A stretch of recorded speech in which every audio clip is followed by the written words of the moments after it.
കാസർഗോഡിന്റെ തുപ്പ് ദോശ കഴിച്ചവർ എത്ര പേരുണ്ട്?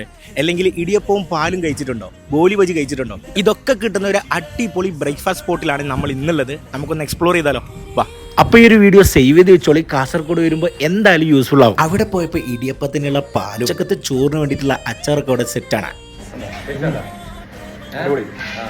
അപ്പൊ ഈ മൂപ്പരാണ് അവിടുത്തെ ഷെഫ്. മൂപ്പരാണ് എല്ലാം അവിടെ ചുറ്റി കാണിച്ചു തന്നത്. ഉള്ളിലോട്ടൊക്കെ കയറി ചെന്ന പാടെ തന്നെ അത്യാവശ്യം ആൾക്കാർക്ക് ഇരുന്ന് കഴിക്കാനുള്ള സ്പേസ് ഒക്കെ അവിടെ ഉണ്ട്. ആദ്യമായിട്ട് ആ നൊസ്റ്റാൾജിക് ആയിട്ടുള്ള ഇടിയപ്പവും പാലും ആണ് കഴിച്ചത്. പഴവും ശർക്കര ഒക്കെ മിക്സ് ചെയ്തിട്ടുള്ള ആ ഒരു തേങ്ങാപ്പാൽ കൂട്ടി അങ്ങോട്ട് കഴിക്കുമ്പോൾ വേറെ ലെവല് ടേസ്റ്റ് ആണ്. പിന്നെ കഴിച്ചത് അവരുടെ പുരാൻ പോളി അല്ലെങ്കിൽ ഹോളിഗെ അല്ലെങ്കിൽ ബോളി എന്നൊക്കെ പറഞ്ഞാൽ നിങ്ങൾക്ക് അത് മനസ്സിലാവും. ആ ഒരു നെയ്യൊക്കെ കൂട്ടി കഴിക്കുമ്പോൾ വേറൊരു ഫീലാണ്. ഇനി കഴിക്കുന്നത് അവരുടെ തുപ്പ് ദോശയാണ്. നമ്മളൊരു ദോശ എന്നുള്ള പാറ്റേണിൽ കഴിച്ചെങ്കിലും കഴിച്ചപ്പോഴാണ് അറിഞ്ഞത് ഒരു സ്വീറ്റ് ആണ്. ശേഷം കഴിച്ചത് അവരുടെ മാംഗ്ലൂർ ബണ്ണാണ്. അങ്ങനെ അവസരം നല്ലൊരു അടിപൊളി ചായ കൂടി കുടിച്ചിട്ടാണ് ഞങ്ങൾ നിർത്തുന്നത്. അപ്പോൾ ഇതിന്റെ ലൊക്കേഷൻ വരുന്നത് കാസർഗോഡ് നീർച്ചാല് കുമ്പളയിലുള്ള ശ്രീ ദുർഗ ഹോട്ടലാണ്. അപ്പോൾ കഴിച്ചിട്ട്